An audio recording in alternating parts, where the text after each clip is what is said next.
Alam niyo mga mamshis, tayo mga mother talaga, we love to discover good food, ano yung mga bagong recipes, we love to enhance simple food to delectable, flavorful, and inviting para sa mga anak natin or sa pamilya natin, di ba? Gusto natin, simple lang, yung pagkain, pero ginagawa pa natin mas maarte para lang ma-attract natin ang ating, lalo na ang ating mga anak pagdating sa pagkain. We're always thinking of them first, kung ano yung gusto nila. Tama? I saw this recipe and I was inspired by this vlogger and at the same time cook siya. This is similar with my tuna bread or tuna pie.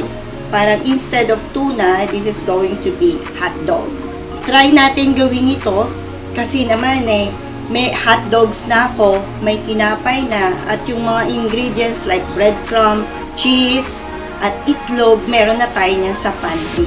Kakaiba naman sa mga bata, hindi lang simple hotdog na isi-serve sa kanila or tinapay, gagawin nating mas maarte. Let's get started. Ang ingredients po natin, breadcrumbs, 2 beaten eggs, meron tayong toothpick, gagamitin natin pag-roll ng ating bread. May pipino, since favorite po ng anak ko yan. Meron din tayong cheese, hotdog, and Gardenia Bread. Kahit anong tinapay pwede po natin gamitin. Since wala po akong rolling pin, para-paraan uli, pwede tayong gumamit ng mag or baso. Ako mag para may hawakan. So, ganyan ako mag-flat ng bread.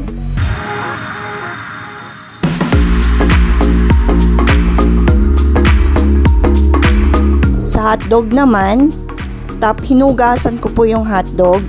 Tapos, hinihiwa ko paslanting. Ganun po yung natutunan ko sa aking mother. If you're going to fry a hotdog, medyo lagyan siya ng ganyan. 10 bread rolls po ang gagawin ko since kompleto po yung dalawang anak ko. Nako, malalaki po yung mga anak ko. Favorite nila itong hotdog na to. At hindi lang simple hotdog at tinapay, i-enhance po natin ang kanilang merienda.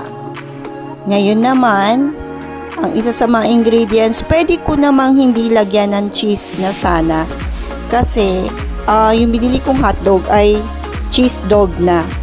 But since meron akong natitira pang cheese, so why not? Dagdagan ko pa rin siya ng cheese. Mas masarap. Sabi ko nga, every merienda, kung meron akong pipino, maganda pa rin talaga na hindi lang naman siya for lunch or dinner. Kahit sa snack, naghahanda po ako ng pipino. Pampalis ng sawa. At saka buti po masasanay ang ating mga anak sa pagkain po ng pipino. Yan, in-slice ko yung pipino. Dati-rate, simply as mga circular style. But this time, yung medyo pahaba naman siya.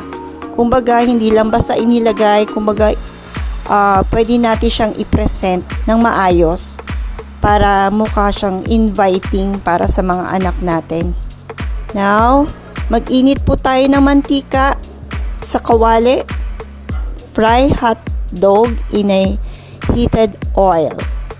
Dito lang po natin ang hotdog. Pag malamig na yung hotdog, hindi na masyadong mainit, ilagay po natin siya sa bread. And then, maglagay po tayo ng cheese. Sabi ko naman sa inyo, binili kong hotdog may cheese na, pero since may natira pa akong cheese, gamitin ko na rin siya. Okay lang. And then, kung paano natin i-roll, ganyan po. Hindi po yan magdidikit kasi ano po yung hotdog, makapal. Lalagyan po natin ng toothpick sa magkabilang dulo ng tinapay para hindi mag-open yung bread.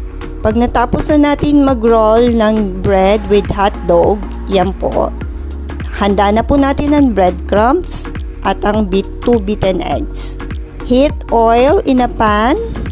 I-dip natin yung bread rolls sa beaten eggs and then i-roll po natin sa breadcrumbs. Then, mainit na po ang mantika sa ating kawali. Ilagay po natin siya sa medium heat lang po para hindi po masunog. Tingnan po natin, baka po may masunog. Sayang. Alisin ko na po yung toothpick kasi okay na siya, secured na yung bread. Yan na. Luto ng ating hotdog bread rolls.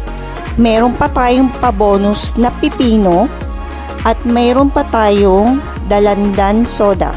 Tara, kain na ulit tayo. Merienda time!